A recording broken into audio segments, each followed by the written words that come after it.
Isa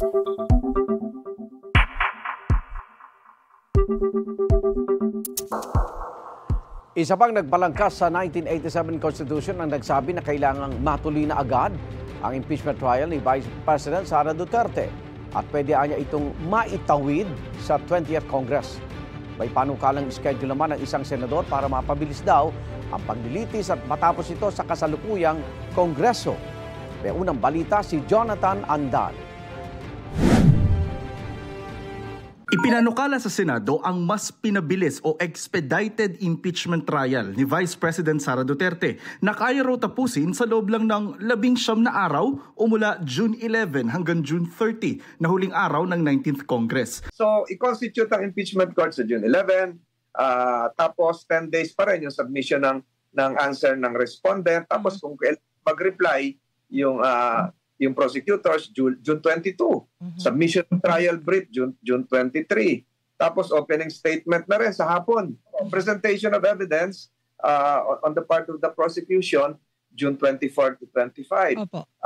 Ang defense ay June 25 to 26. Kung kinakailangan ng rebuttal, ibigay yung June 27 sa rebuttal AM, PM, prosecution, PM, and defense. June 28, 1 hour each. Oral arguments, defense, at saka prosecution. Pagkatapos June 29, mag-meeting kami ng closed door. June 30, render a judgment. Sabi ni Senator Francis Tolentino, pwede niya raw itong ipresenta sa Senado. Pero para daw magawa yan, kailangang mapapayag ang prosecution na imbes na 7, gawin na lang 2 ang articles of impeachment. Yung 2, doable na yun. Piliin na lang nila yung sa tingin nila ay meron silang sapat na ebidensya. Sa ganon, paraan ay talaga mapapabilis ito. Sinusubukan pa namin kunin ang komento rito ng mga kongresistang miyembro ng prosekusyon pero wala pa silang tugon sa ngayon. Paliwanag ni Tolentino, iminumungkahi niyang pabilisin ang trial dahil hindi anya ito pwedeng tumawid sa 20th Congress. Show me a provision in the Constitution, 1987 Constitution, that would point to the words carry over. Wala.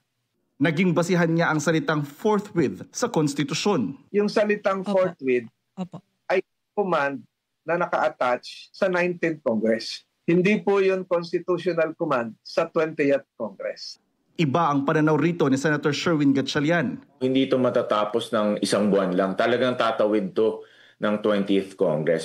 Sa Facebook, nag-post si retired Justice Adolfo Azcuna na kasama siya sa framers ng 1987 Constitution.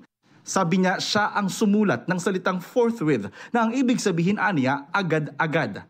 May tuturing daw na matinding paglabag sa saligang batas kung ibabasura ng Senado ang articles of impeachment at hindi magtutuloy sa trial. Pero pwede raw itong baligtarin ng Korte Suprema o Senado ng susunod na Kongreso sa pamamagitan ng motion for reconsideration.